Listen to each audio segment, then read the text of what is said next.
But tonight we're going to do baskets. I'm going to do step, twist, stack, folding, and weave. Okay? And we're going to start from there. And I think I've done it in a process which we will be able to see the various facets of me do it. And we're going to start, I'm going to not say the easiest, but I'm going to start with the least waste of wood on down, basically. So we're going to do step baskets first. So step baskets are here. These are two examples of step baskets. And step baskets, which I just call them step baskets. There may not be anything that says step baskets, but what it is a piece of wood raised on a step. And they can be that shape, simple like that, or they can be big bowls, they can be big fruit bowls, whatever. They can be made out of all different kinds of woods. Hey, don't look at the wood. I just made wood so I could make something to show you what I did. Now, those particular ones are made on a pattern that looks... I had this all set up, Bob, and I was going to make it so it work easier for you. I was thought about this the other day. Does this qualify you to be called a basket case? Yeah, it could be a basket case. But yeah, hey, you want to know what a basket case is? Does anybody know where that term came from? I know it's not part of my scroll saw, but basket case came when the funeral home went to, in the olden days, when the funeral home went to the home to pick up the body, they brought a wicker basket, and that's the wicker basket they picked the body up and brought it back to the thing in. So that's why they said, well, how's Aunt George doing? Well, she's a basket case. I mean, that's a true story. That's a true story. That's where it came from. But anyway, so you see, that's the pattern I used for these. Those are the legs for, this is a common pattern. Does this help at all? Yeah, that's fine. Okay, this is the common pattern for both the insides. This is one set of legs and this is another. Now, I stack cut these. I cut 4 at a time. I cut 4 of those at a time, I cut 4 of those at a time, and I cut 4 of those at a time. So I can make 4 baskets at a time. Well, the only thing I had to watch out for is right here. I could cut the steps, I could cut the steps, I could cut the steps, I could cut the steps, cut these out, do whatever. I just couldn't cut this out. Because see what, if you look at them, they're interlocking like this. I just left them off, and then what I did is I put the pattern for the one I didn't have on there. I had one pattern on there and I cut the 4. Then I took 2 off, then I had 2 left, and I just put the other pattern to line up that hole so I could get that thing underneath. See how it is underneath? See how you've got it like that? So now it's just like that. I am not going to glue up tonight because I don't want to spend any time, but okay, so I've got that right there, okay? Then I created my circles. All you do here is you basically have a piece of wood. So you don't have to use a big piece of wood. Drill a hole, drill a hole, drill a hole, drill a hole, drill a hole, drill a hole, drill a hole, drill a hole, okay? Now, if you're doing stack cutting, I suggest you do that cut out this, start from the inside out. Why? You got a bigger piece easier to control. No, because if I'm doing a stack cutting and I've got these taped up in a big, nice, stack, okay? If I cut this first, what happens? Your tape comes loose. Now I just got a cylinder up here, and it's all loose. So if you start in the inside, everything stays together until you do the last one out. That's just a hint. That's called learning experience. But anyway, so now I've got this piece. It's these 4 things. This is by far the easiest one to make, the quickest, and the people go, wow, so many times. And there's different patterns. These patterns right here are all Steve Good's patterns, online, free. Okay? But basically, here, just do them reverse order. And in this case, you're able to hide the drill hole because you can hide it in one of the indentions. So this comes in. I don't have that bottom glued up, and so it's moving on me just a little bit. What I'm doing is just hiding the glue. I'm hiding the drill hole away. So there's my basket. Easy to do. A lot of fun. Baskets are fun, They are so much fun. When you get to the end, when you're going to see, I had so much fun doing them. I just wished I wasn't doing it for a presentation. But anyway, so there's that, and this goes the same way, sets up the same way. I mean, these are just two types, but there's all kinds of types. There's some that have multiple layers of steps underneath, but they're all made the same way. I was just trying to make something for tonight's thing. Okay, so there's that one. And here's, I gave some samples. Okay, next we're going to do is what I'm going to call twist. Okay? These are examples of what I call twist. Now this one goes over here. It's not really a twist. These are twists. Those are twists. You can sit up front. We won't talk bad about you. Yeah, we don't talk bad. You just have to do everything. Can you throw anything at? Yeah, can you pass these around to that other side, please? Yeah, you Thank just you. get to make the next presentation. You have been here 2 seconds. You have to put them to work. Hey, okay. This one's called the twist basket. These are nice. These are nice for a couple reasons. Number one,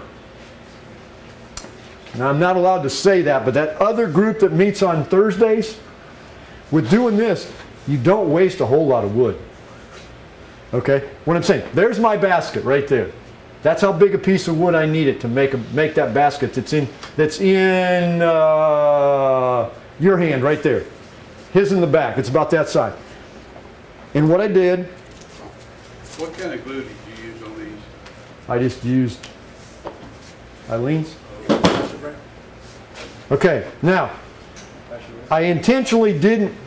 Okay, now, if you'll notice on here, sorry about that, you'll notice on here, I put 3 green lines. The only reason for the 3 green lines for me is when I cut them out, I do the same thing here. This is not stacked, so I could cut anywhere I wanted to. I could start wherever I wanted to, okay? All these cuts are at 90 degrees, so therefore it didn't make any difference. I could start in the middle, outside, it doesn't make any difference. But the reason I did that was it allowed me, you know, I'm not perfect cutting. You guys probably are. I'm not perfect. But what you can do is that way I could get it back in the stack, so when I want it to go, I'm sorry, Rob.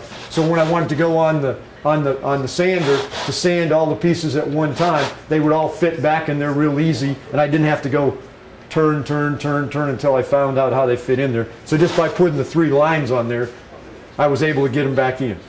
Now, this is going to fall apart, but I'm going to let you, but this is all this, and now, a stack basket, I'm not going to take the paper off this one, but I'll show you. There's my bottom, okay? Then here's my next one. All I'm doing is offsetting it. Rob, are we okay camera-wise? Yeah, we're good. We're good. Okay. Then I'm offsetting it again there. I'm offsetting it again there. I'm offsetting it again here. And then now, that's my rim. Makes for an easy basket. The only difficulty in this one versus this one, you gotta use your noggin to figure out where you're gonna put your glue, because you got that twist in it. So sometimes I found it's easier to put the glue here than it is there, because trying to find it on there is real difficult, but you know this point is going to be your point. After a while, yes sir? Does it make a lot of difference in the type of glue you use on that? Like that super glue, if you stick, you know, you stick your fingers and they There's stick no need. together? As far as I'm concerned, there's no need to use it. And I like to use Eileen's glue, and I don't use a fast tack, because then if I put it together, I go like this. Oops, that one's off. Ooh, I can move it over now a little bit. You know, I got that glue. I could adjust it a little bit. Or, you know, hey, I might not be exactly straight, so I could get, you know. Do you have to weigh that to keep the glue when you get through with the top of it? Or I do. back it? I do sometimes, but most of the time, it's pressure. But what I do at home is I just have some 5-pound, 10-pound, 15-pound weights in my basement. I just put a weight on it. If I have a bunch of them, I might put a whole thing, put a board on top of it, and put that on top of it. You know what I'm saying? But anyway, this is what I call you see why I say stack and twist? Here's one to look at if you want. That's one to look at there. Those, and all those other ones are what we call stack and twist. Okay, next, and I know I'm rushing, but there's a reason, because those down there get a little bit more. But see, this is the same thing. Now, I'm going to be bad. All of these baskets that you've seen passed around, except for this one came from wood that came in here one day. All of the other baskets you've noticed on the bottom, they're all made from pallets. See the nails in them? They're all made from pallets. So you don't have to use real good wood, but they look fun. What's this? I really didn't like it. It came, remember that stack of wood that was in the corner one time on a Saturday? I think Ricky, no, who brought it? Cabinet wood, isn't it? Somebody brought it in. It looks like it's veneering. There was a cabinet man that brought that in. No, this was, Is it like flooring? That looks like material? floor. Like it's flooring? Well, I thought the guy was a cabinet guy. He had one. no, but this one, he brought in this stuff, but somebody else brought that. I don't know what it is, but it's like it's got a paper finish. And what's funny on those, because of the thickness, everybody comments on this, and what is this? Come on. It's a stack twist. It's Sunday. That's what I thought. Everybody told me it's an offering plate. So, you know, that's what it goes. Wayne started that. Huh? Yeah. That was, I want to say Ricky or somebody. No. Round too. Hey, that one No, the guy, the old cameraman here. Cleaned out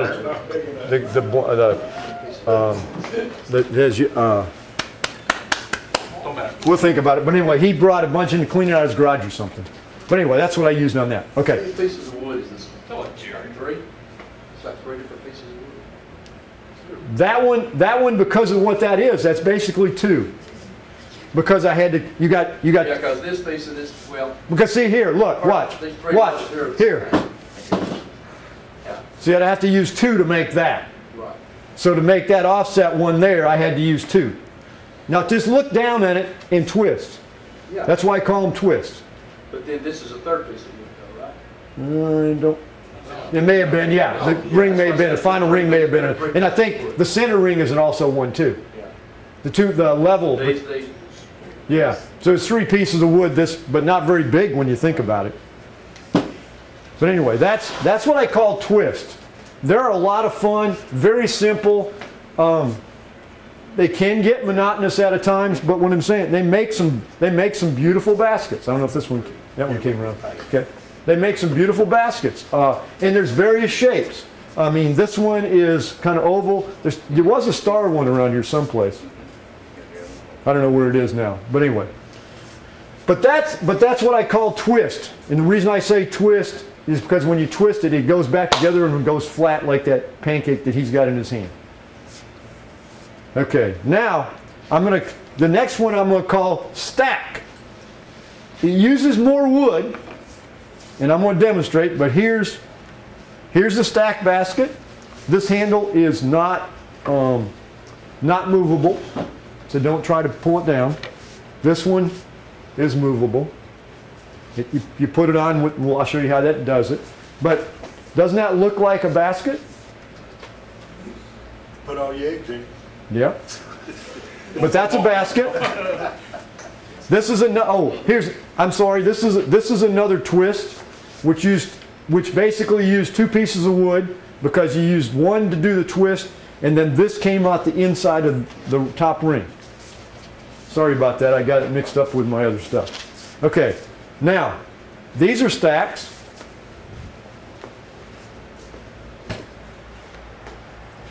Very easy to make, and this is a stack thing. This particular stack basket, I really don't know. I really sorry I have it up here. It was cut with a one of those spiral blades. Because it was cut by that person right there. I got it as a boomerang. Okay? And then when you have little stuff left over, you make dainty baskets. Okay, now, basically, here it is. Get this out of the way so he can get a good camera shot. Okay, basically, there's my handle, which was cut out, okay? The handle was cut out of that piece of wood right there. See how it is right there? Okay, now, here's one level, here's another level, here's another level, here's another level, and here's another level, okay? Now, this particular basket is on Steve Good's website, no big deal. And what it is I use 3/4 out of this one, okay? Now, this is not waste, okay? Make sure when you drill your holes, drill them close to the edge. This is back to me as a skinflint. If you drill it close to the edge, then you reduce your pattern to 80%. Then you can use this as another, you can make another basket just a little bit smaller out of the same piece of wood. You know, no big deal. But so don't drill it, you know, if you drill your hole in the wrong spot, you got a problem. But anyway, so that comes out of there. If I did these right, I may have stuck these in the wrong one. Okay. So there's that one.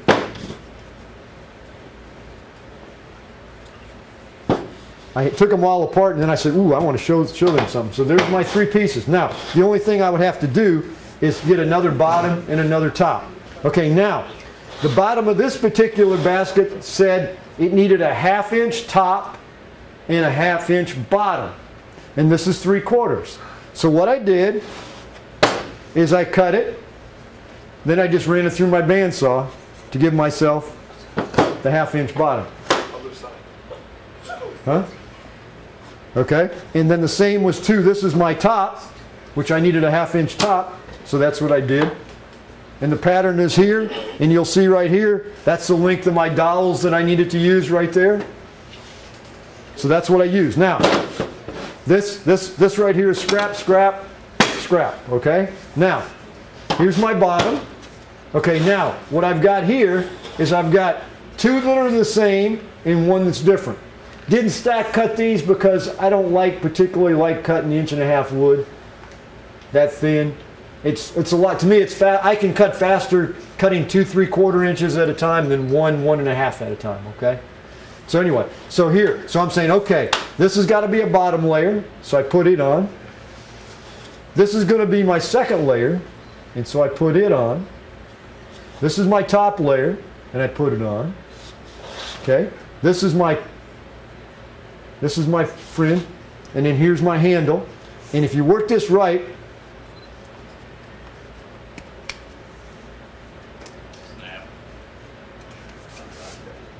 whoops, I put it on backwards. Now watch me bust the handle. I don't like stretching wood much, let's do it twice. But if make your holes big enough. I was not doing that to start with, not making them big enough. Make your holes big enough so that your handle. This one's just exact copy of the one that they've got in their hand over there, right there, made out of pine. This is just made out of hardwood. That's there. Okay, now these, when you drill these, that doesn't go through. All you're doing is, when you drill it, you set it up like this and drill down. I basically take my drill press, put it on the drill press, and then put my stopper so it stops, so the blade only goes to right about there. And then what you do is just drill them in, put it. Don't worry about your pegs being too long, because what you can do is once you get your basket done, you can just sand them off. It's real hard to saw them off because they're too tall. I've tried to saw them off on the scroll saw, but I'm too tall. This gets in the way and you break it. I've learned my lesson. You can if you want to, but I just use a sander and go, and it's done. But anyway, so that's your basket. Kind of neat. It looks like a basket. Put it up there if you would, ma'am. I'm just getting so much down here. I'm going to start. But anyway, so that's what I call a stacked basket. Fun to make. If you haven't made one, make it. Like I said, the pattern for this one's relatively easy to glue together because it's got these 4 pegs. And you know that those pegs are going to line up, so you know you can put glue there. and the rest of it you just kind of have to guess where it's gonna sit over on top. Just sit up here somewhere. That's fine. Okay, so that's that. Okay, now I think we've got that. We got that. Okay, now that goes there. I'm gonna just discuss this one. It's not really there. It's not up there. But this was a project we did. When did we do this? We did this August of 2011. Remember when we all made bowls? And this is taking one piece of wood like this, and then what you're doing is cutting it out, and what you're doing is creating rings, which in this case I'm not staggering them. I want them to be overlapped just enough so when I get done I glue that up and then sand it as less I have to, and this is what you end up with. And that was my depiction of a turned bowl, similar to what he was showing over there, only on a little bit larger scale. Now, don't know if I have enough of them here, and the only reason I know, I got to save one, at least one for another thing. But this was the fact sheet I sent out at that time. It tells you exactly how to calculate so you get the correct overlap by determining the thickness of the wood, the blade size you're using, and how big you get it. So you know what kind of taper you need, what angle you need to cut that so it stacks on top of each other like that, so you don't have to do a lot of sanding. But the reason I know this, I did this presentation on August the 1st, 2011. And it's got a formula for your engineers and mathematicians, if you remember that. How many people were here at that meeting? Okay. But anyway, that's how it's done. Here's another one made similar. Anyway, that's what that is. And that was the cool part about it. It was cut out of one piece of wood, and I want to say one of the turners has done this now, and he's taken some boards that what's the one? Laminated. That he's put together. He's made this and cut it out, and then he takes it with all those neat things that they have on the turning lathes. He puts it back on the lathe, and then he turns it. So he's able to get a turning out of one board versus using a big block. So, okay. Yes, sir. Spend a minute talking about the time that you may have invested in any of these. Is any one type faster or slower? Yeah, we're going to get, that's why I'm trying to speed on down here. These are some, I'm going to call, standpoint of time, these get you the most bang for the buck. They look good in any size wood. I used a lot of thin wood, but I'm saying you don't use a whole lot of wood. Go back and do one of these to start with. You know, I'd start with this one if you don't like to do, where's the other one, guys? Somebody around here somewhere? Don't I have one? Maybe I don't have one that didn't make one out like this, but you know, if you don't like doing the inside fret work and stuff, but I'm saying do one of these. They're relatively easy. Then these are easy. They take a while to cut. You got to be patient and cut. But what I'm saying, twist them and glue them. That becomes a beautiful basket, and they make some beautiful baskets. And you do a little intricacies to it, and put these two patterns together, and you could, you know. You could taper and build it up if you wanted to. Time-wise, not a whole lot of time. Be honest with you, there's not much time to this. Think about it. All I did was basically cut one piece, one piece, one piece, one piece, one piece, one piece. I mean, you're not cutting out a whole lot of pieces. I mean, you could have gone a lot higher if you wanted to, but you didn't cut out a whole lot. Time-wise, it doesn't take too long. And as you see the finished product, which is right here, you know, it looks pretty good. What kind of wood is that? That's pine. That's just plain old pine. Just El Cheapo pine. That piece that was so light over there, what kind of wood was that? The tall, skinny thing there? That's just pine. That's just pine. It's just you cut. Remember you're cutting. I'm taking that board. That board is no bigger than this. That don't seem like pine. Oh, definitely. Definitely pine, isn't it? Sure. Yeah, but I'm saying, see, think about it. It's only this big. I mean, that board, the total board was only that big around, and I just kept cutting it and cutting it, okay? But anyway, but I would say from a standpoint is either one of these, real quick. These are kind of neat because you got that little board laying around, you can't do anything with it. You can take this pattern and you can reduce it down or whatever and make it any size you want, okay? You can get to this is stack, and so I used a lot of scrap that I had. Anytime I'm doing 1/4 inch stuff, if I can get away with it, if my pieces, like in this case, 1, 2, 3, 4, 5, 6, 7 pieces. There's 7 pieces in the middle. 4 are the same and 3 are the same. What did I do? I stack cut them. Forward is stack cut through. Yeah.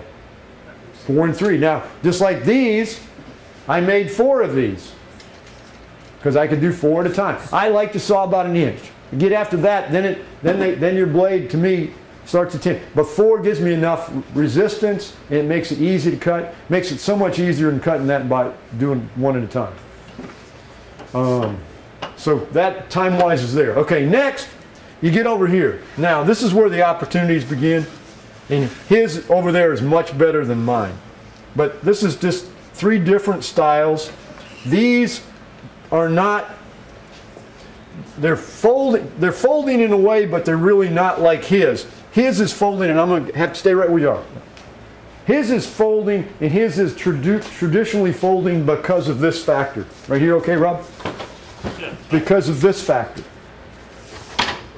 The other way. See, what happens is when he lifts it up, see, he's glued that to the base. When he lifts it up, that brings it up.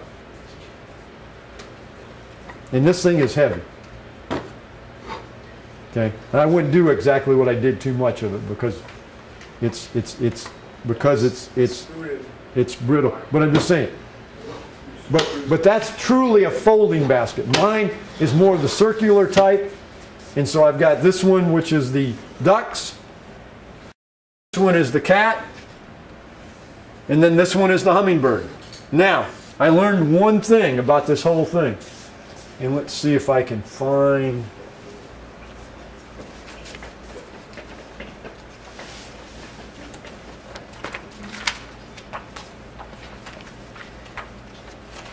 Well, I can't find. There's many patterns. I can't find the pattern I want on that one.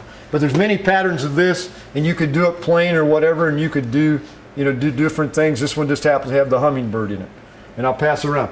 Now, this one's got some opportunities. Now, the kicker to this one, before I send it back, the kicker to this one is flat cut, flat cut, flat cut. Flat cut, flat cut, flat cut, okay? All of that's flat cut. Then this circle, because this is one piece of wood, this circle out of here is flat cut. Okay? When I'm saying flat, 90 degrees. I apologize. 90 degrees. The blade's at 90 degrees to the table. Okay. Then the basket itself, this particular basket, I want to say is like 3.5 degrees. The one thing I have not mastered yet is when he does his like this, it goes up nice, okay? Mine, if I turn it, see how it catches? Because I drilled this hole and this hole afterwards. No. You should have, when I had the pattern, before I cut anything out, I should have drilled those holes. I know how far I had to go. At least drill those holes. That way I was straight across. Because anytime you put any type of curve or put any rounding or edging, trying to get it exactly straight across, you think it's straight across, but it's not. And that's why this one doesn't fold up nicely. And you learn by your mistakes, Joel. And so I would definitely drill the hole, or at least drill that hole with a small drill, and you know you can't go into that layer, and you know where that is on the pattern. You see the pattern on there. So that's it. And that's what becomes. So then what you have is you have that there, that goes down, I probably could have used a little bit more angle if I wanted to go deeper, but this is the pattern. This is what I use. There's no finish on it, and that's a piece of oak. Okay, now, along that same line, what I thought I would do is we're going to go here. Okay, now, okay, these two are interesting because Could you move that stuff out? Thank you. sorry about that. No problem. I was trying to get my props in the way. Get a little more visible. Okay, is that better? Yeah. Can everybody see from that angle? Okay, now, these two baskets are identical. Okay, if you look at it, that was cut there. So that was one piece of wood that big. You're picking that up with the camera, right, Rob? Yeah. Okay, I can't look that way. Okay, but anyway, the only difference is in these two, this one was cut with a number 7 blade. That one was cut with a number 5 blade. The same degree of bevel. I didn't change the table. And that's what I'm going to show you in just a second. I'm going to be over there in a second, Ron. But anyway. Increase the curve. Huh? You increase the curve. Yeah. Increase the curve, which in turn let it slide down more. So this may be better for what I'm trying to do. But you see what I'm saying? The same thing. Now,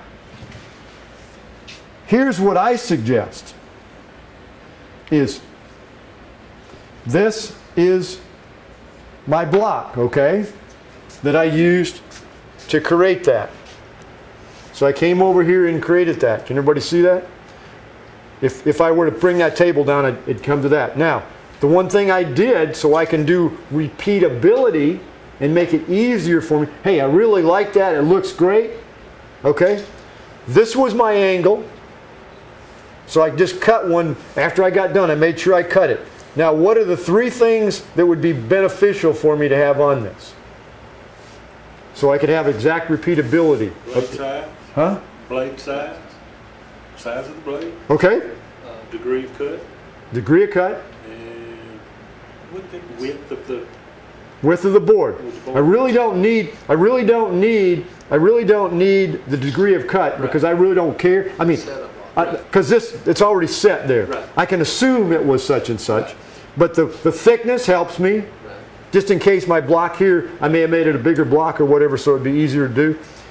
But I need to put the blade size and what type of blade. yeah. What type of blade I use, because there'd be a big difference between a number 5 Polar versus a number 5 Reverse. You know, there could be enough difference to make it a problem. But anyway, so that's what I thought would be interesting out of that. So that's what I did there. Okay, now, what I brought for us is I brought a simplistic pattern. This simplistic pattern I got out of this book right here. This is made by Dirk Bowman. You've seen him in the magazines, a lot of things. He always has a lot of Christmas ornaments and stuff. This happens to be his book. They had it, and this is the last page. And the pattern we're going to be working on is right there. And I thought I would, you know, I still got plenty of time, and I'm in good shape now, so I've gotten to where I want to do. What we're going to do is cut this. Now, we haven't had to worry on anything pre this.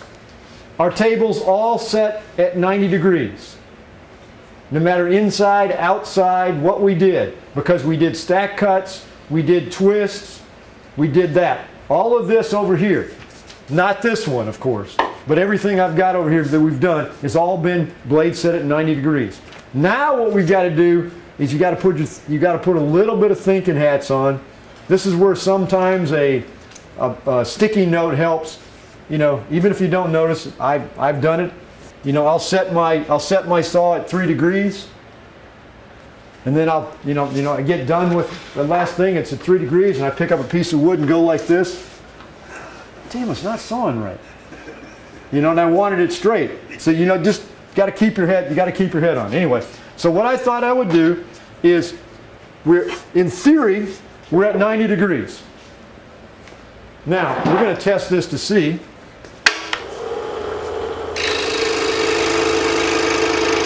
This is number 1 test. we're not at 90 degrees. Everybody see why? It's not straight with it. I cut it one way and it didn't cut.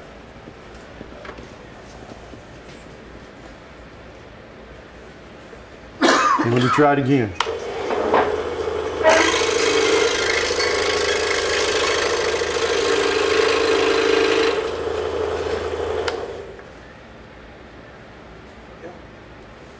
It's close, but no cigar.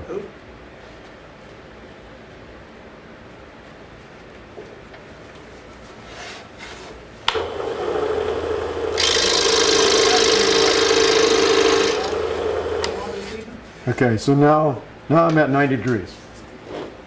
The thicker this piece of wood is, the more accurate you can make this, okay? The more accurate you can make it. So I mean, you know, if you get a 1/4 inch and you do that, it may be the straight, maybe every time, but this whole blade, the higher up it gets, there's greater degrees. So if you make, you know, I like to use maybe an 1.5 inch piece and do that. I usually have a piece of scrap sitting over there. That double checks it. Okay, that's one way of doing it, okay? Now you can do it this way. Okay, if you had a block, if somebody had a block of that, you know, I don't know what that's called in engineering, they got some kind of special block. But I always like to do it this way for the same reason. And if you look at this now, if you were to look that way, you notice it's not straight. See on the bottom?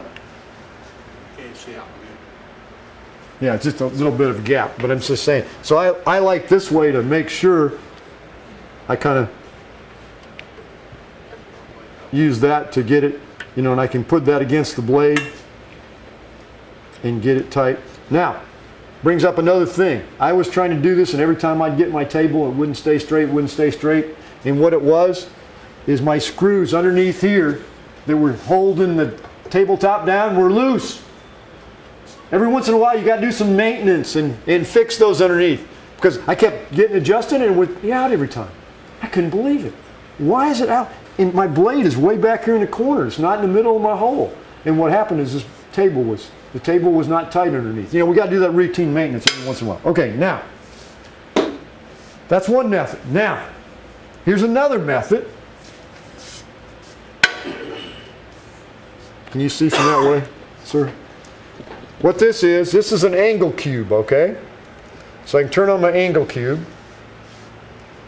And right now it's seeing what I had at home, okay? So what I'm going to do is I'm going to say my table is zeroed, okay? So I zeroed it out, okay? So now I know that this pattern, I cheated and wrote it here, it needs to be 3 degrees. What's it say now?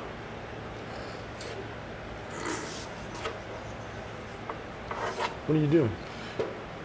If you don't do the part you did first to make sure you're square here, Yeah. if you make sure it's square and that way you know you're straight, then put it here and zero it out, it makes a difference.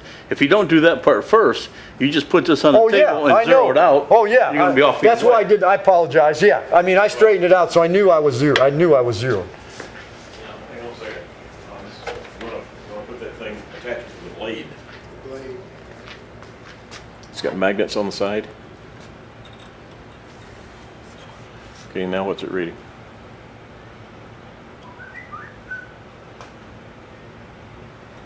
What is it reading? Yeah. You guys are gonna okay? We're gonna have an engineering discussion, but I'm just saying. But you can tell. Now, if you zero it out, now then, your table is going to be relative to the blade.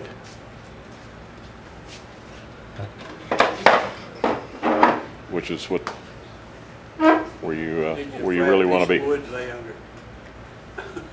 I think the way you did it before, we just try to go through the board I first. think I get the same thing. I know what he's saying, but if I leave it here and turn the table, I'm not going to do anything. So I've got to. He's saying if I zero it by magnetizing it to the blade, but I don't know how he did that. He must be smarter than I am.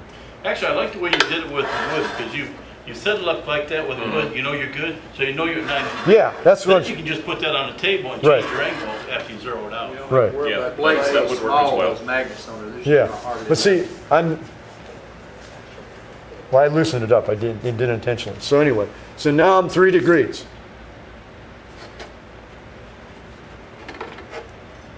doesn't matter about your blade when you're setting at 3 degrees. Just a table. That didn't help. And that's independent of the legs being level on the floor. That doesn't matter. Exactly. It is right now. It is. Yeah. If I bump the table, it's probably not. Yeah. But Yeah, see- once he's already set it at 90, it doesn't Yeah. matter about your table. Yeah. I was just saying, you want to do the two together. You don't want to just put your, no, not zero, you because put the then digital gauge on it and zero it out. That Yeah. doesn't mean anything. you have to know that the table's zero. I'm within 100th right now. Okay. But I just screwed up. And I did that intentionally. Because remember I was talking before, this particular pattern, it's 3 degrees from this point here. Camera. Oh, I'm sorry. I thought I was doing my normal into the camera. This camera guy's, sleeping over here. I'm trying to help you. Remember, that's why. He's still trying to zero the cube. But here, what my problem is from here to here, that's my 3 degrees, okay? But I need here to here to be 90 degrees. And I needed this outside to be 90. And I know you didn't want to watch me, like, as they keep telling me, what, paste dries or something? You didn't want me to see me cut that out. So what I'll do, but I'm going to leave this at 90, or leave this at 3 degrees. And what I'm going to do is cut out the middle first and then cut out the other side. It shouldn't be a problem. It ain't gonna work.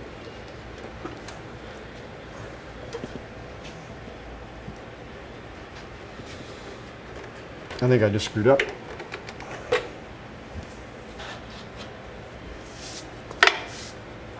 Yeah, I'm okay. Okay, now I want to bring something else up while I had it here. Another way, you don't have anything fancy. Another way you can do it was with this, with a protractor. You could do your table, but it's harder. You need a smaller pull tank. Well, I made smaller ones for everybody. Yeah, I remember that. Okay, here's some you can pass around and take if you want.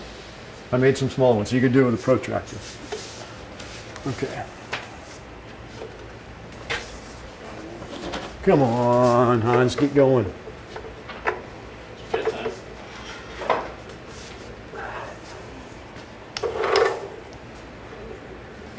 Good time. But why does it give me such a problem? Yeah.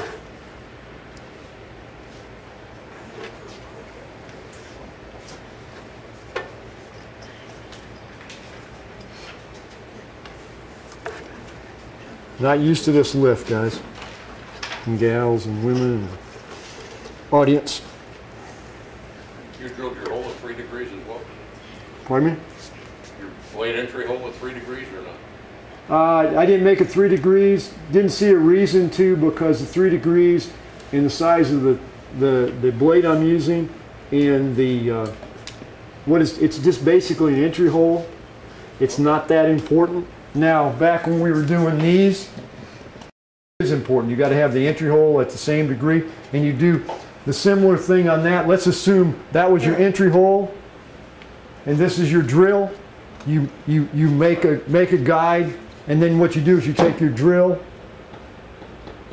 and set your drill up like this to drill that hole, so it can be drilled. It's not important on this pattern. It's just one little hole in the thing. I don't think it's important. Okay. Because the hole is so much bigger than the blade anyway. Look at it. It's moving around on there. As soon as you start cutting, it'll be at the 3 degrees anyway. I thought you were making the entry small hole. This one's. Small. Need a bigger hammer? Well, it's just not. It's Smaller part. it's like it's Bigger hole. not going there.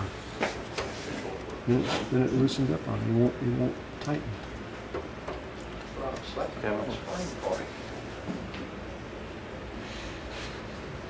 Feels like. You're down solid. Yeah, I know. It's as far as it goes. Exactly where the arm's down. Okay.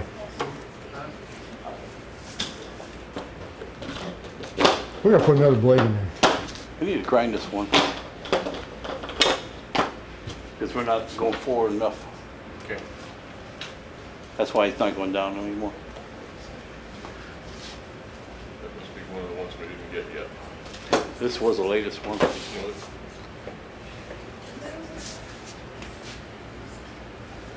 need to be that third hold on it, Doc. No, it doesn't matter as far as the spring.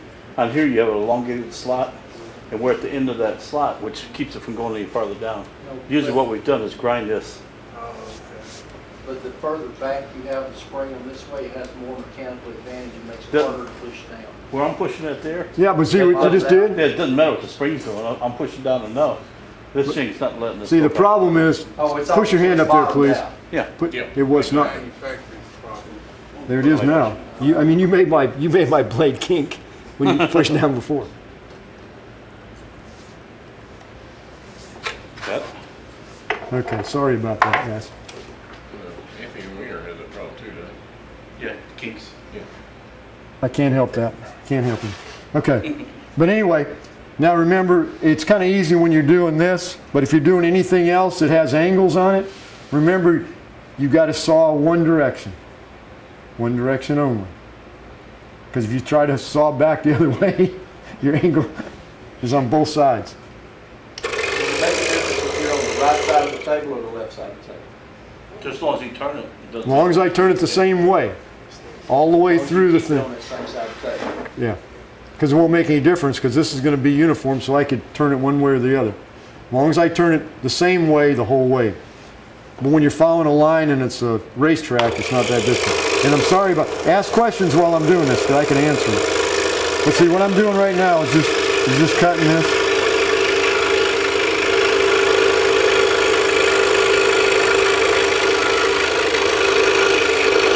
Sorry, I'm slow.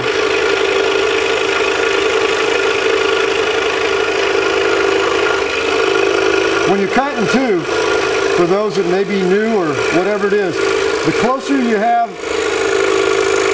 some part of your, like in my case, I like to keep my finger almost behind the blade, because what that does is gives me a good fulcrum point. I'm behind the blade, I'm safe, but it gives me a good fulcrum point, so then when I turn on the outside, it makes it easy to turn. Also, by having my finger there, what am I doing? Is I'm keeping it from bouncing up and down. It's easier for me to follow the line, which I think I'm following relatively well.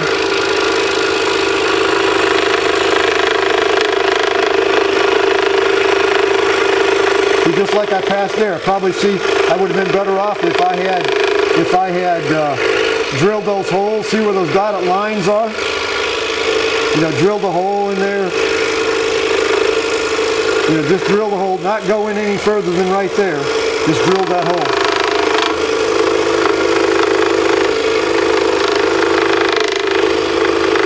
Now this is just a matter of following the line all the way around.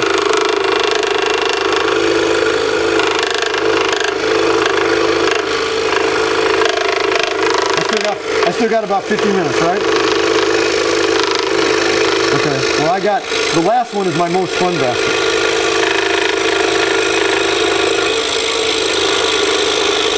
Now it's really important to hold this down because what I've got now is I've got an opportunity. What I have is I've got one solid piece of wood, and now I've got one lap that's jumping on me because it's the one that was cut out from the time before.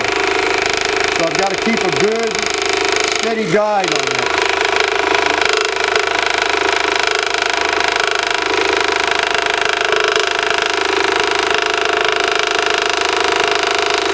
Now I don't have any tape on this, and this is hardwood.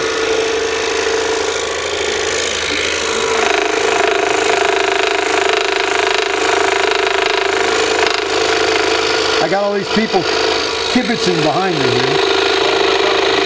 Oh, okay.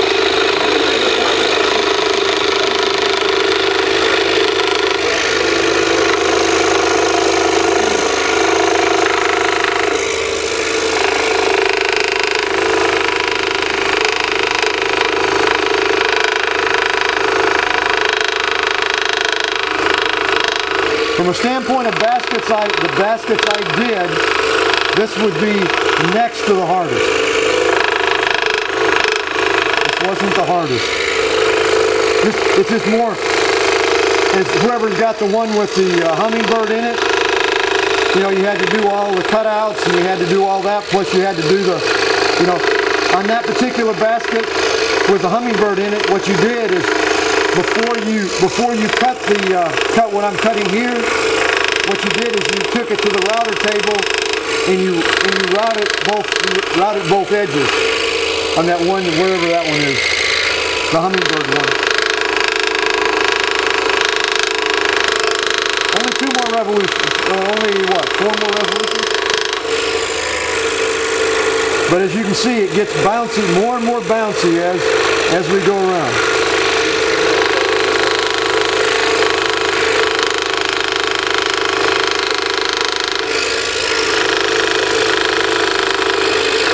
Now, what should I probably have done before I started cutting this? Got a volunteer? No. Which, I mean, this is something to think about. Tip it down. No. It might not have been a bad idea to take a piece of scrap wood and do a circle. And see what my, you know, in the same thickness of wood, to see how much it's going to drop down. Did I do it enough? Is the angle even though, you know what I'm just saying? I did. That's just, you know, something to think about. It's like an inner spring right now. It wants to hop right up. But you know, that way you can assure yourself that you got what you want. And once you get it, make yourself that cheating block. There's nothing wrong with that. Once you do that, it's repeatability. As long as your thickness of your wood is the same, as long as you're using the same blades, you're in good shape. Now, they used to have at the show, and I can't think of the company that makes them, but they're out of a hard plastic, and they have their sticks that are made out of different degrees. Every time I've tried to buy them, they've been out of them. But that's another way to do your degrees.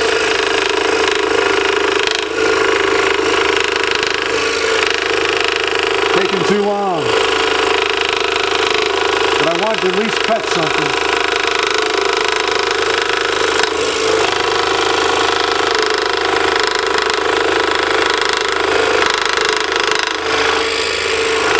Okay, what's our betting thing that this is gonna work?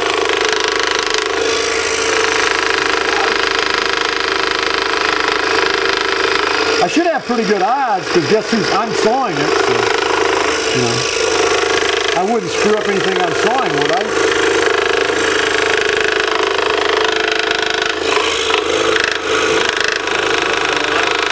Pardon me?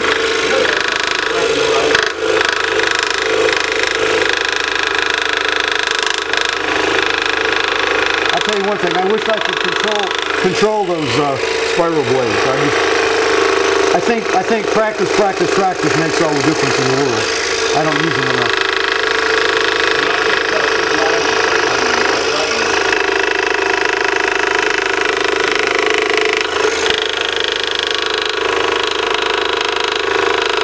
Right now, I think the turtle's winning the race.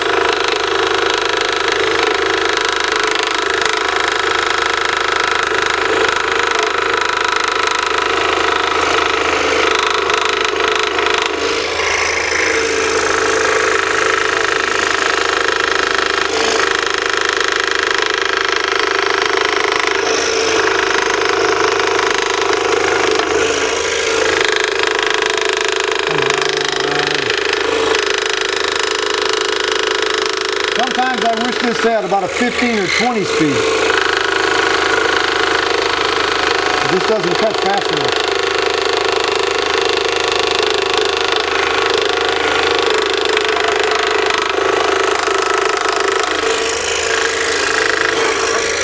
Right now it's coming.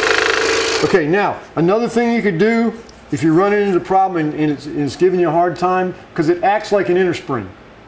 And it's wanting to bounce on you. What you can do, That's on that clear tape that you put it on? On the outside.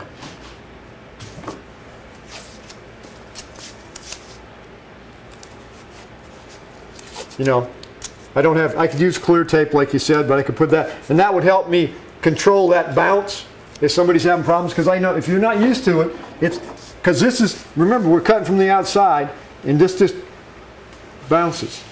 Now some of these patterns they cut from the inside. I think it's easier from the inside, because then right now it's like one big inner spring. You know, see, it's not bouncing near as much now, because I've basically taken the N3 and solidified them to the outside. But that's just one idea to do. Now you could put a, like you said, you could put a, I think, piece of clear tape across there and across the whole thing, and it's clear. It would help you in the sawing process, keep you from burning.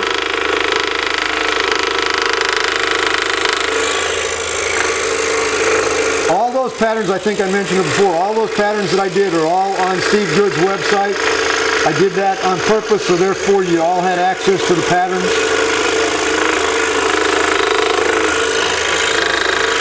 Steve Good. Steve Good.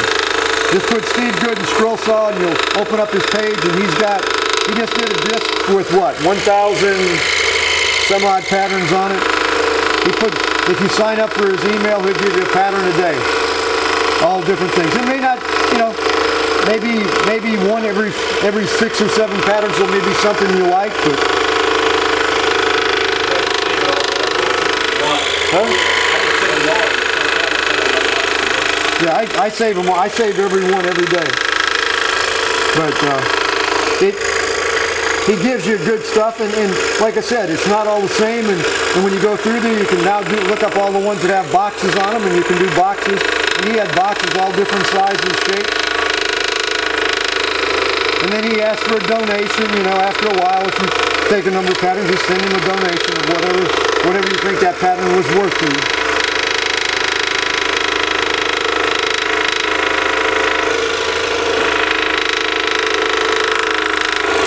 We're hitting the home stretch, guys. I'm sorry. Sorry it's taking so long. But I wanted to do this. I'm going to saw one other thing too.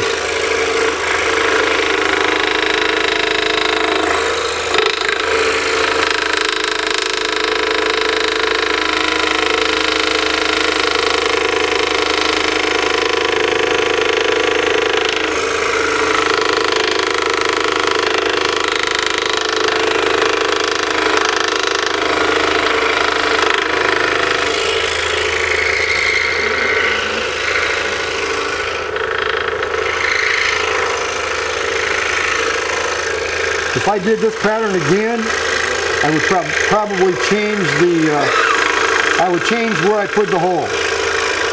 I followed what was in the pattern. I would probably put the hole on the outside and go the other direction, just because right now in this middle section, it's like an inner spring right now.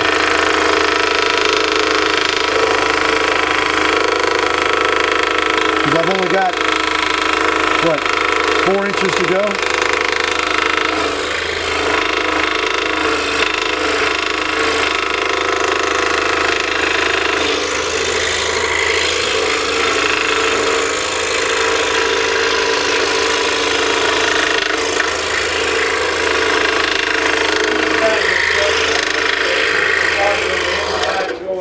Pardon me?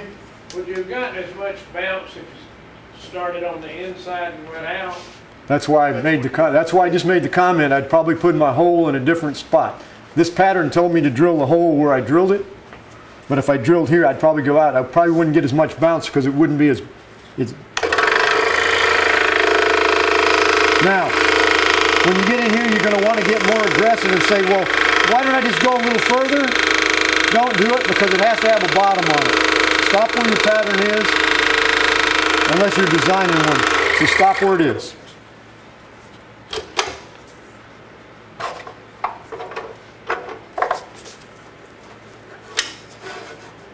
Okay. Now, see how bad I screwed up.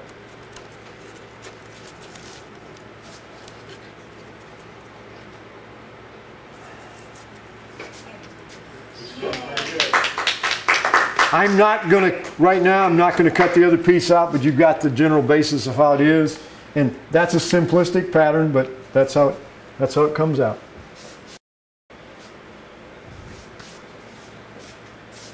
Okay, now, those are all stuff that's weird or whatever, but I said since I was dealing with this sophisticated group,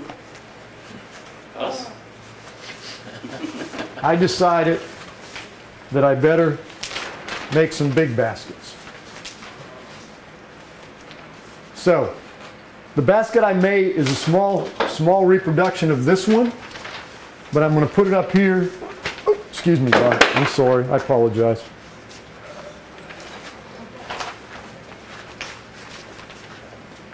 Maybe with the camera he can see that. This is what I call a basket, and this was fun. Like I said, I'm not an expert at it, but they are a blast to do. And I made the one you see on the bottom of this is the one I made. This is the top one. Now, what we're going to do,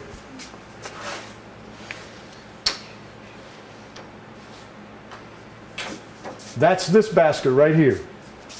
That basket right there is this basket right here. This is all cut on the scroll saw. It's probably the neatest basket I've ever made.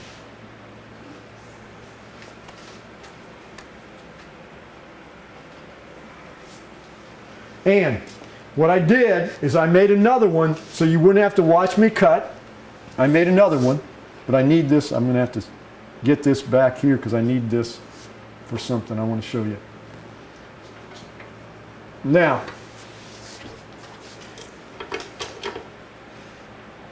this is pretty much similar to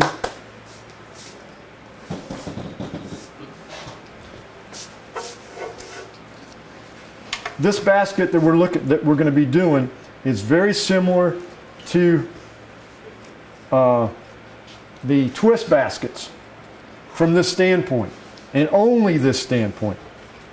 It doesn't take a whole lot of wood. It doesn't take a whole lot of wood. It takes the piece of wood you see, i.e. Will it work better if I set my thing right here for you for camera? Yeah, that's fine. Why do you use that India square backwards like that? Is that because that's straight there and that's straight there?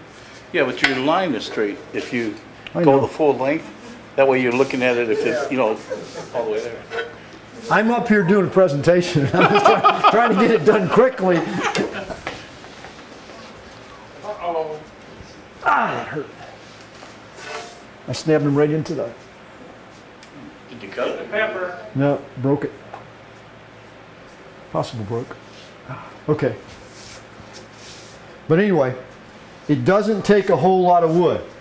Now, so in this case, if I was doing this basket here, you know, I'm going to have to have a pretty large piece of wood. I think it's, I don't see exactly the dimensions of this one. 16.5 by 26 3/4 if I was going to make this basket. But that's a huge basket.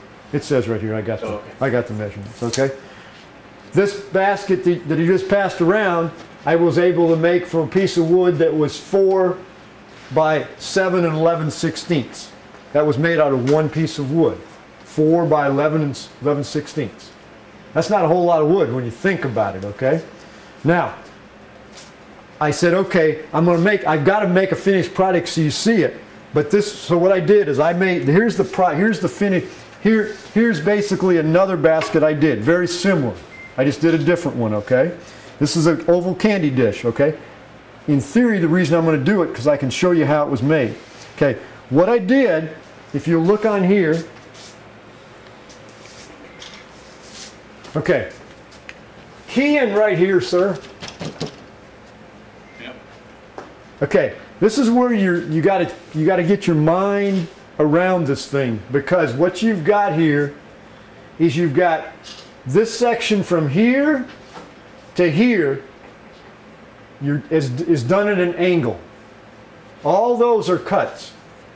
All those are rings that you're taking out. They're all rings you're taking out. You're cutting that. Okay? This is straight, that's straight. This, of course, what is it? This is all straight. Okay? What do you have here? There's no difference between this bigger one here and the one I just handed to you, only the size. Okay?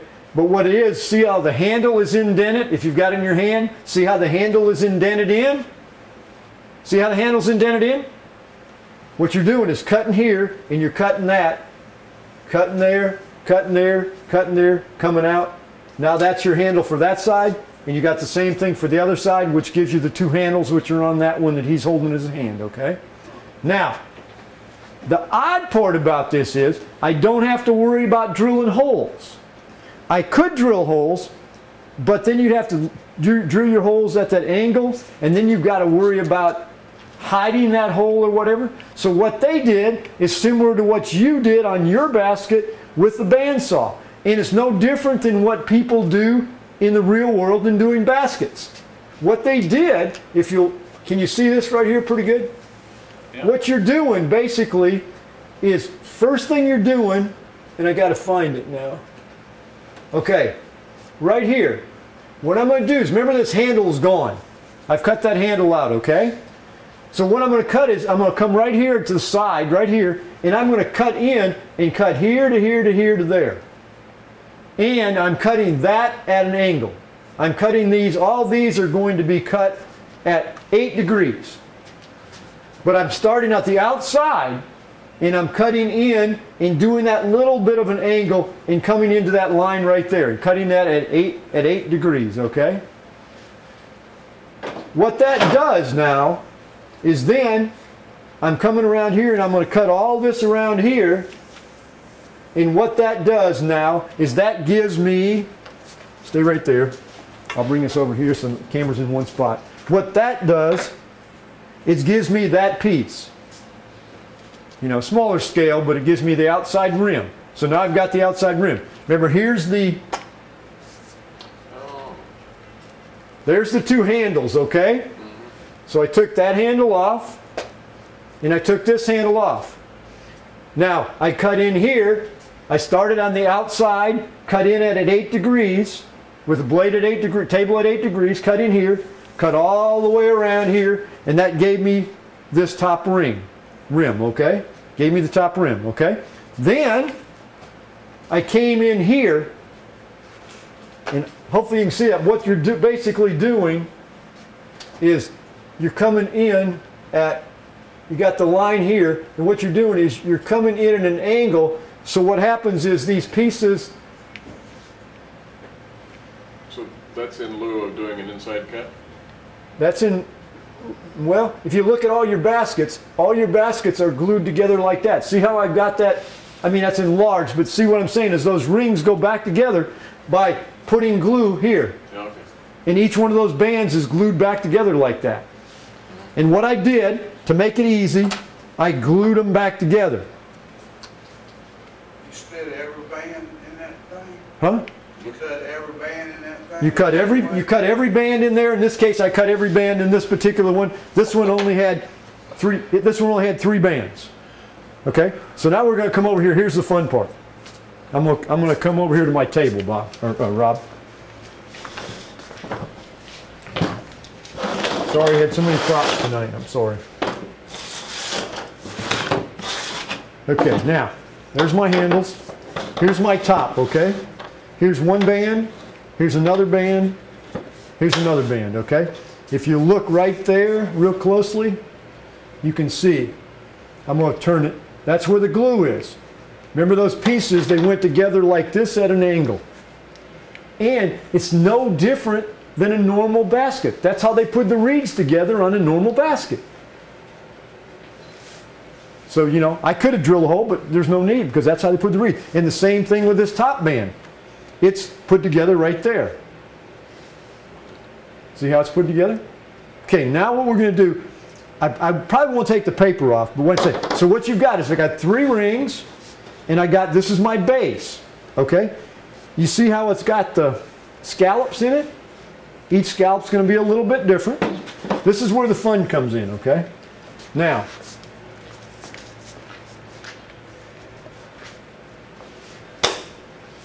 this gives me the rings. Where's my basket? The double handle one. So I can, thank you. Okay?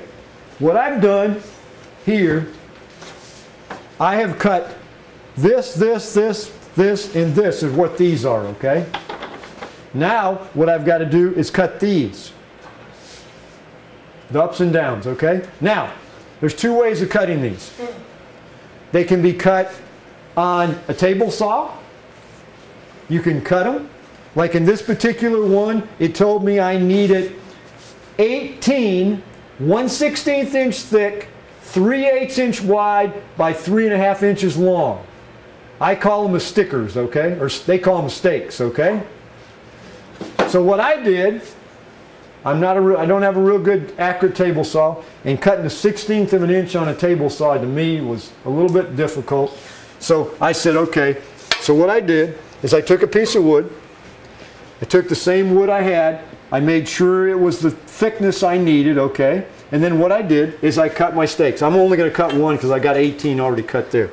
But it's not bad once you go in. But I did learn, you'd say, well, why didn't I draw more lines at one time? It drives you nuts. One line at a time, otherwise you can't follow them. They're so close together, being only a 1/16 of an inch. It's real tough. And because they're handmade, if they're off just a little bit, you never see it in the outside. But anyway, I'm just going to cut this one to show you. It's not that difficult. Doesn't take a whole lot of wood. You can cut them relatively fast. Remember my blade's at what degree? 90 degrees. It was at 8 degrees for that particular one.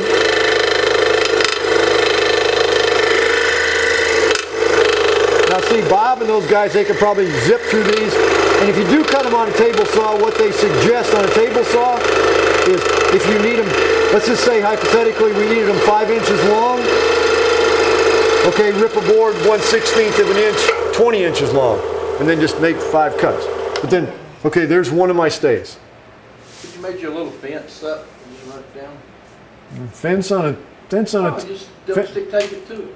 Get the right It's fine, but it doesn't, like I said, I can't, scroll saw and a fence, to me, scroll saw and a fence and me don't go together real well. I mean, it may go together for you. Anybody, it doesn't, no, because it doesn't. You're going to drift. You're going to get a blade. You're going to get the blade flex and stuff. It doesn't, not as good as, you know, that's just my possible. I thought of other ways, I was thinking of other ways to do it. I think table saw is the best way, but I just said, okay, I was in. The bandsaw would be the best way. The blade is a lot thinner for the curve. Yeah. You don't waste as much wood. Right. I Okay. wouldn't do it on table saw. But anyway, there's my 18 stickers. Okay, now, I'm going to kneel down here and camera right in here. So what we're going to do is I got to figure out where my things are. This is the fun part. Really, this is a blast to make. I'm definitely going to make more of these. Okay, so now, okay, there's my piece back together, okay? The reason I said that, I've got to take it apart because what I've got to do is I got this like this, okay? Now, what I've got to do is if I put this back on, it goes right on the bottom. That's not what we want it to do. So what we want to do is rotate. See what happened? Okay. Now the next one, I don't have to rotate. Why don't I have to rotate it? Because the other one was rotated. Because the other one was rotated. Alternate. Okay. Now this one's got to be rotated.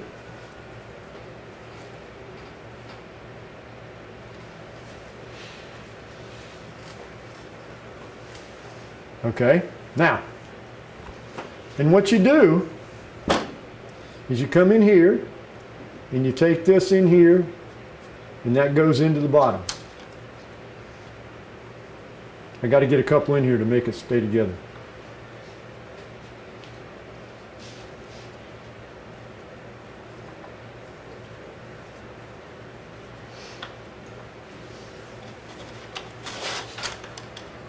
Oh, come on.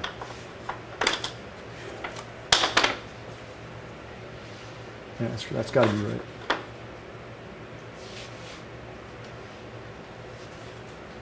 Could you not tack your post at the bottom piece to help you? No, because You knew where it was going to come up. I mean, you probably could, but basically what you're doing, and I'm not doing real good right now.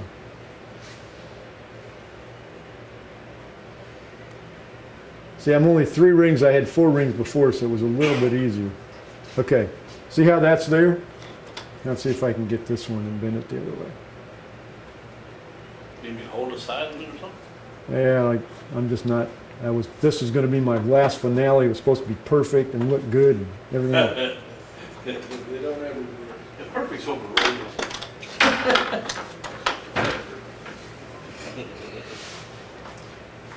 Okay, now one thing I forgot to say for when you glue these together. When you glue these together, you can have all the clamps in the world in your shop. But these things are so thin. This is a cheap clamp. Okay?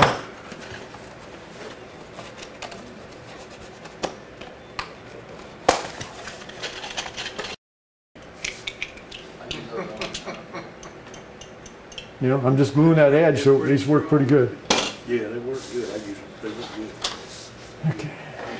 If you took that board right there, put it across it, and held your hand on it. No, see the board over here? No. The fine piece of board right there. Yeah, put it right across the center. The narrow part. Turn it the other way. Turn this way. Toward me. Turn it 90 degrees. Yeah. Yes. Now, put a little bit of pressure. Now put your pieces in there.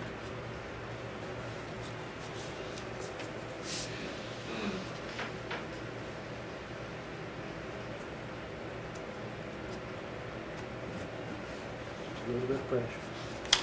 Put your nose in. It's actually just easier having 2 people, so we hold on top. Well, you could do this with the other hand. How much college do you have to do that? No, you cannot go to college and do this. Anyway. You can't go You go to college, you've lost it. But guys, that's how it goes. And like I said, not when you're in front. When you're in front of here, I can't do it right now. But anyway, that goes up. So I have. Let's just pretend I have all these in here, and they go up here. And then what you're going to have is you're going to have 18 of them up here. Okay. Well, what you want to do is you're going to want to eliminate 9 of them. Okay. Because you want to eliminate anything that's going to be on the outside of this. If you looked at this basket, see how they're only on the inside? Can you see that? Yeah. And so what you do is you eliminate every other one. Okay? And the way I eliminated them was, what you do is once you get 3 or 4 in, it stays together and it works fine. And then what you can do is you just basically push it up. I put a pencil line on where I want it. I pushed it up from the bottom. Remember, it wasn't glued. These are glued. So I pushed it up, and that gave me a pencil line.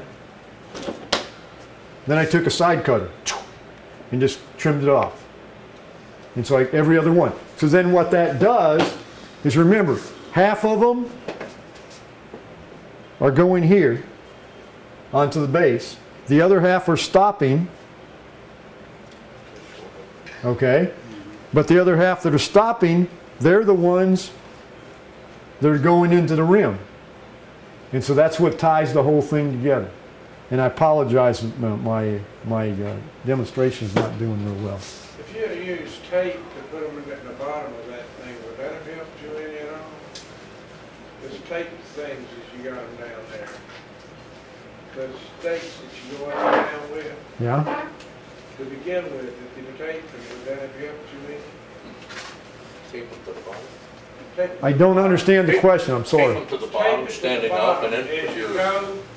In other Well- words, be Yeah, rolling take- your take piece your of rings tape off. around there as you go. no, take your ring off. Take and the then ring off. Take your ring off. Take the ring off, and then All take your your, rings. take all all the the rings base. off. Now put your Take stakes your in stakes up and tape them all the way around. and tape them up. In the spots that they go at. Okay, we'll give it a try. And not like weaving. Or Or 4 of them, or whatever. take some glue and a bread. Give me a tape, please, somebody. Oh, there. Number 16, finishing deal. You want a blue tape? Yeah, blue tape's fine. Just give me some. Give me some. You gotta cut them, you gotta make sure those ones that. Well, no, the one.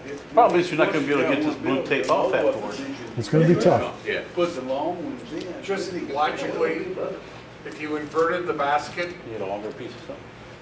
if you inverted the basket so the top was on bottom, then the top ring being on bottom would keep the tabs at the bottom from skirting out on you. And you wouldn't But the problem to run into though is the ultimate to get your basket. What you've got to do is you've got to make sure that all of these are level with the top of that. And Which would help if I put it on the table first and put all the stickers. okay. This is my solve. See, I solved this problem. Good. Okay. So you saw I had a problem. So now, what you can do is go out to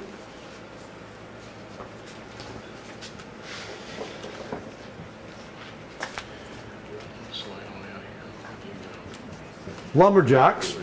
Okay. Put in woven basket on the scroll saw, okay? And when you do that, it will give you a video of how to do it.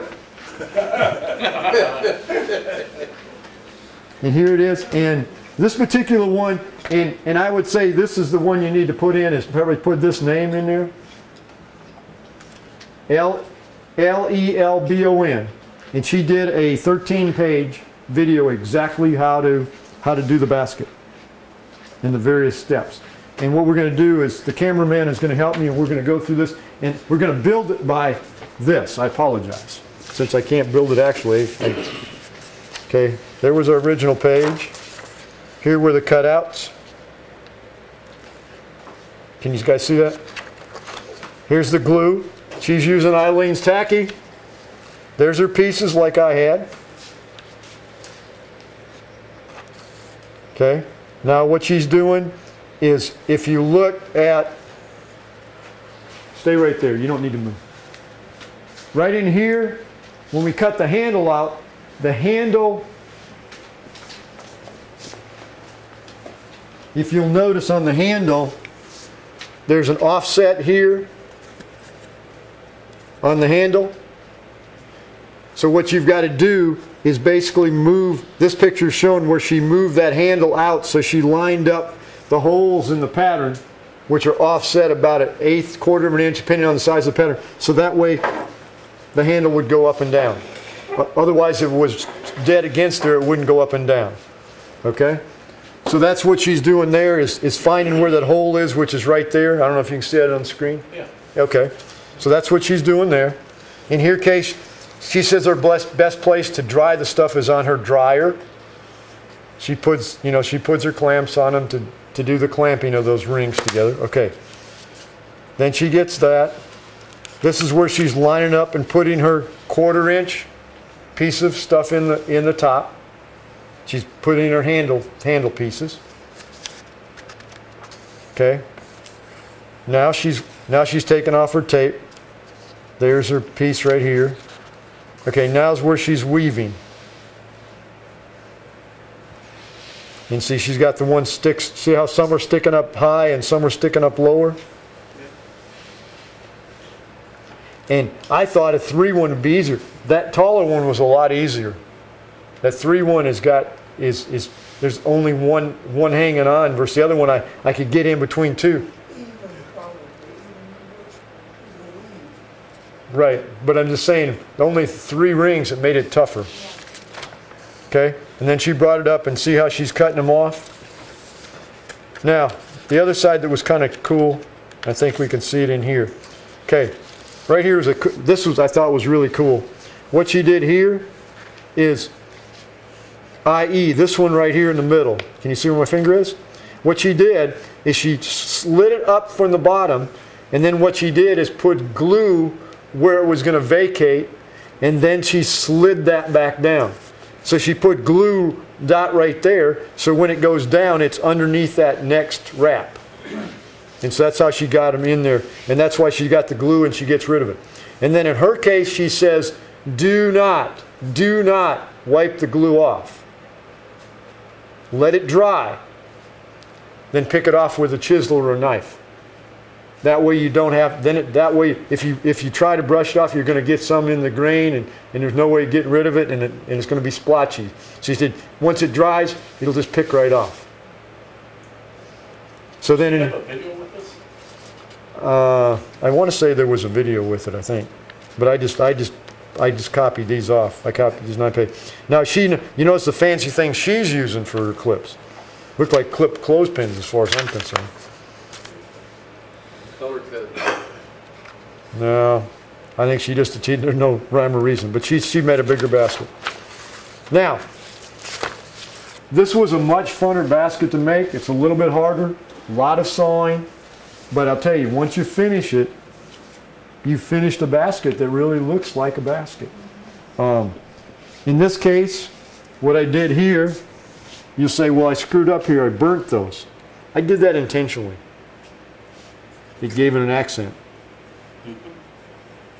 See, what I did is that was the knots. I made sure that they were, in far enough and sanded them down, so it kind of gave them a thing, and that's my thing. Now I routed the handles to give them a little roundness on them, on the router, but that's my baskets. Any question in that? I apologize for not being able to do that.